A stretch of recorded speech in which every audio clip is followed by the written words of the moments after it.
Olá, tudo bem? Vamos a mais uma aula do nosso curso UML na Real. Nessa aula, dando continuidade no módulo de casos de uso, nós vamos falar sobre atores. Ator, num diagrama de caso de uso, representa aquele que vai utilizar o caso de uso, ou que vai realizá-lo. Se a gente for entender o caso de uso como uma funcionalidade, é como se fosse o usuário daquela funcionalidade.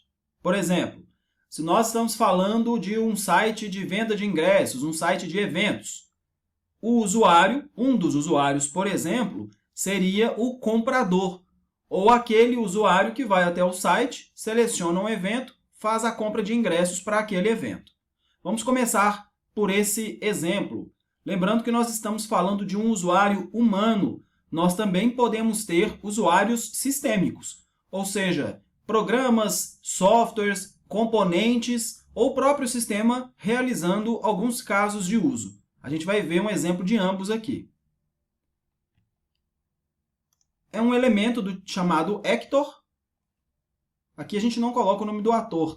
E não é bom também, se a gente quiser representar uma realidade mais fidedigna ou mais fiel num diagrama de casos de uso, colocar o nome de usuário, porque no final das contas sempre é um usuário que está consumindo algum recurso do sistema.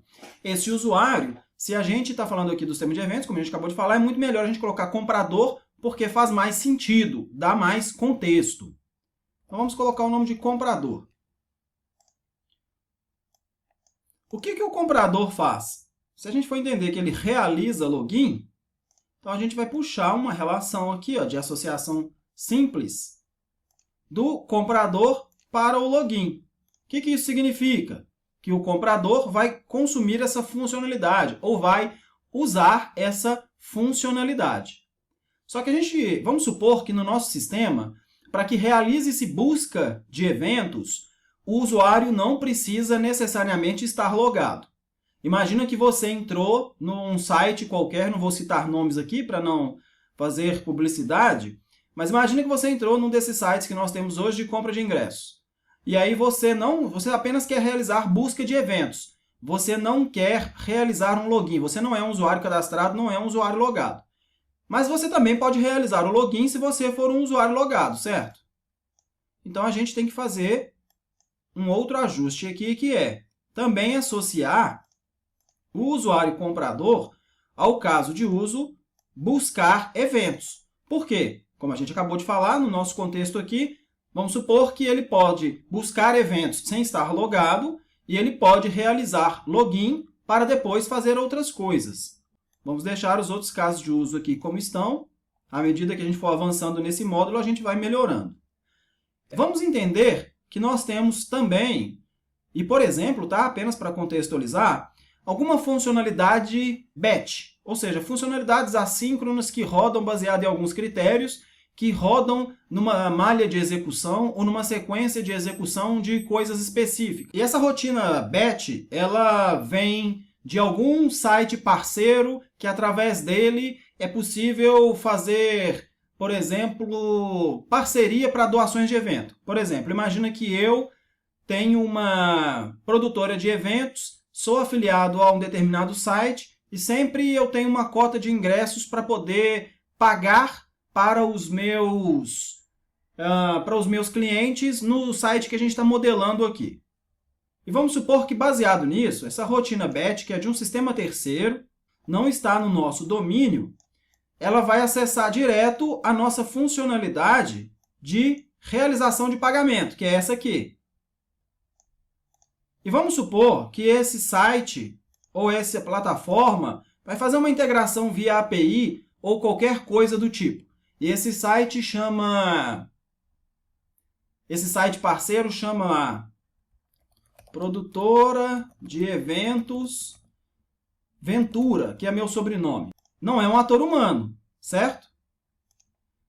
Lembra que eu falei que quando a gente trabalha com diagrama de casos de uso, nós podemos ter ator, que são usuários que consomem funcionalidades, mas não necessariamente são pessoas físicas, humanas, de carne e osso. Podem ser sistemas, componentes e etc.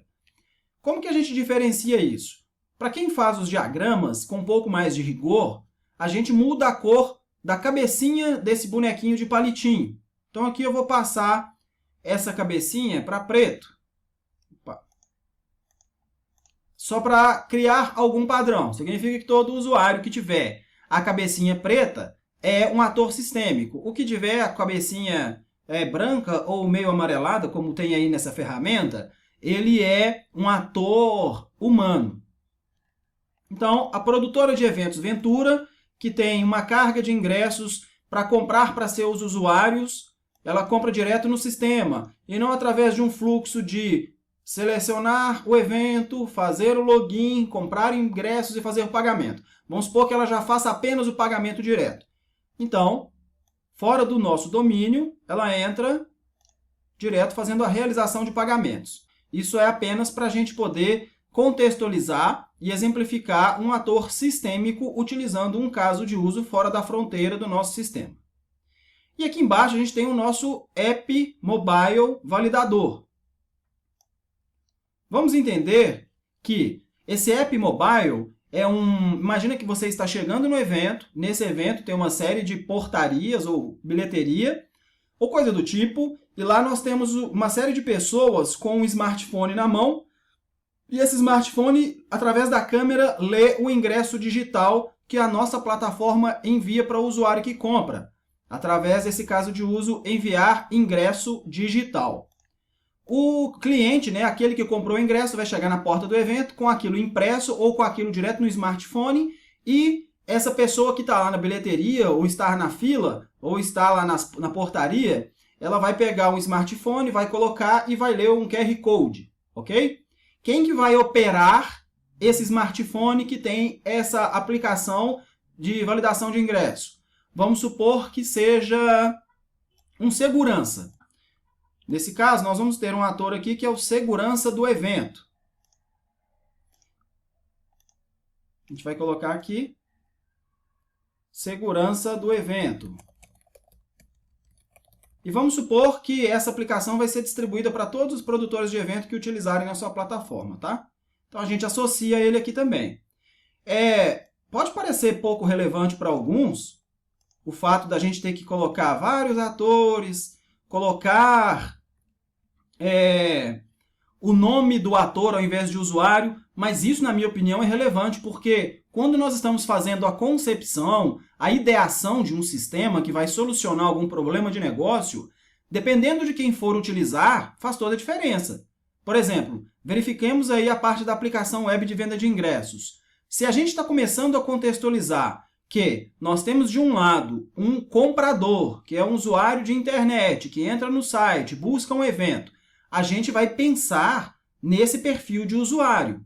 Se nós temos, do outro lado, uma produtora de eventos, que através de um processo BET ou através de um consumo de API vai fazer direto a realização de pagamento, significa que a forma como nós vamos tratar isso tecnicamente é de outra forma. Logo abaixo também, aqui nós temos segurança do evento. A gente pensa, por exemplo, que o usuário vai ser o segurança de um evento, a gente entende que talvez ele vai estar com uma pressão muito alta lá na hora do evento. Imagina uma fila de 1000 pessoas e você precisando de validar aquilo rapidamente, você não tendo talvez muita paciência ou muito traquejo com o uso de aplicação em smartphone. Isso influencia na hora de todos pensarem o corpo dessas funcionalidades. Porque a maioria das empresas hoje ainda não tem um processo mais robusto para conhecer a jornada dos seus clientes. Então, muito sistema ainda é desenvolvido sem pensar muito no problema de campo. Quando a gente fala de Kaizen, por exemplo, se você tiver interesse, procure por Kaizen, que é parte dos princípios do Lean, que é uma forma de pensar dos japoneses. Quando a gente pensa em Kaizen, a gente tem um conceito chamado Gemba, que é estarmos na operação, no dia a dia, no chãozão de fábrica, para conhecermos bem quais são os problemas, quais soluções são as mais aderentes e outras coisas mais. Isso hoje, apenas para fins de informação, é muito... A gente utiliza recursos como Design Thinking, como a Google Design Sprint, para a gente poder perceber melhor o problema que a gente tem e qual a solução que a gente vai aplicar. Quando a gente está vindo de um contexto onde essas metodologias, /frameworks, boas práticas são utilizados, a gente já tem uma visão muito mais clara daquilo que tem que ser feito. Mas isso ainda é pouco usado na maioria das empresas que produzem software, seja como atividade fim, seja como atividade meio. Nas empresas mais tradicionais, o analista de negócios ou equivalente é quem vai descobrir o problema em campo. E a equipe técnica não necessariamente tem muito contato com a realidade do campo. Quando eu falo campo, eu estou falando onde que as coisas acontecem.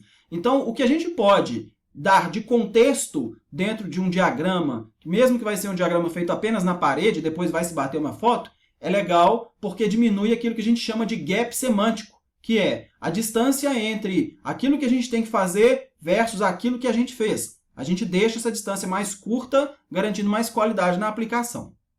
Bom, essa aula é muito rápida, a gente fala só sobre os atores mesmo. Aqui nós vimos um pouco do ator, que é um ator humano, nesse caso nós temos o comprador e o segurança do evento, e vimos um pouco de um ator sistêmico num contexto que a gente bolou em tempo de aula. A gente vai ver, à medida que o diagrama for ficando mais completo, como que esses atores interagem com os casos de uso, ok? Qualquer dúvida, lembrando, grupo do Facebook, ficamos à disposição para interagir. Muito obrigado e um grande abraço.